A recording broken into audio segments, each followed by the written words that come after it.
Chapter 20. Do not complain about your needs to the Shaykh. Make sure to never complain to the Shaykh about your worldly needs. Never complain to him about your poverty or the harm that creatures or disciples on the path may have caused you. If circumstances become too difficult for you, make tawassul, meaning supplicate to Allah, through the intercession of the Shaykh, and make sure to raise your intentions towards the hereafter. Never allow your personal worries to show in front of the Shaykh or the disciples, because they are the people of the hereafter. Even you yourself have come to the Shaykh for the hereafter. You desire to attain divine knowledge and proximity to Allah and nothing else. It is the people of the here below, the dunya, who come to us with requests related to this lower world, such as requests for prophetic medicine, or ruqya. Dear seeker of the divine encounter, know that the Shaykh is the center, the markaz, and he comes to you according to what you desire and according to your intention. If you truly desire knowledge of your Lord, you will obtain it.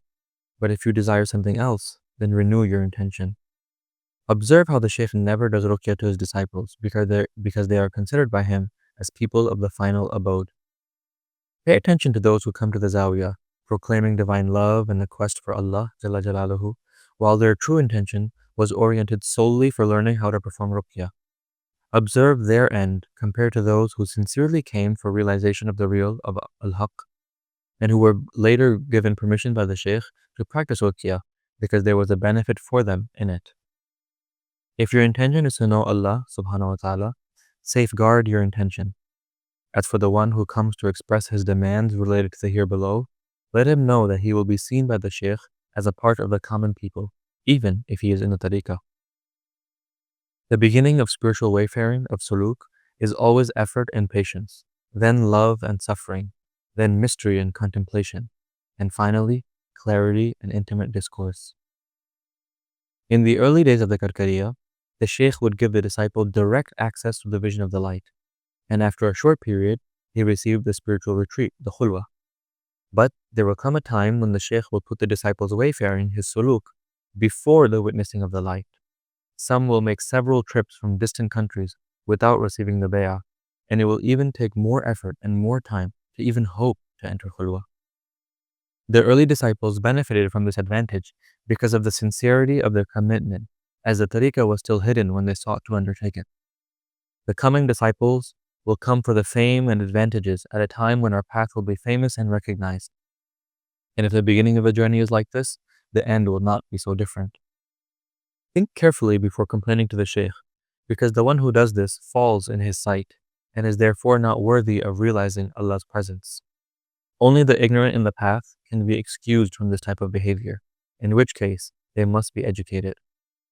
Know, may Allah assist you, that the door of the divine presence of the Hadra is very narrow for the lower self, and this door is none other than the Shaykh.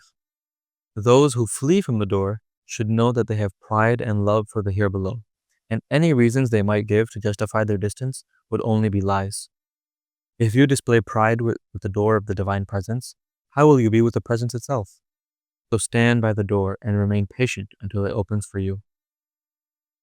In the time of the Messenger of God, ﷺ, the companions cried in the single hope of seeing him. They would rush early to the mosque for a chance to set their eyes on him, ﷺ. This is the behavior to adopt with the Shaykh, but we observe quite the opposite. You see disciples joining the Shaykh in prayer when it has already started. Others sit in front of the Shaykh while they do not even have their ablutions. How, with such behavior and such lack of ta'zim, can the disciple hope to access the divine presence and attain proximity? The divine presence is an illusion, an ishara, and only he who has himself become an ishara can enter it. If you cannot be patient in the face of difficulties related to poverty and people's behavior, then know that you have no part in sainthood. Allahumma salli wa sallim wa barik ala Sayyidina Muhammad wa ala ali Sayyidina Muhammad kama sallaita wa sallamta wa barakta ala Sayyidina Ibrahim wa ala ali Sayyidina Ibrahim fil alamina innaka hamidun majid.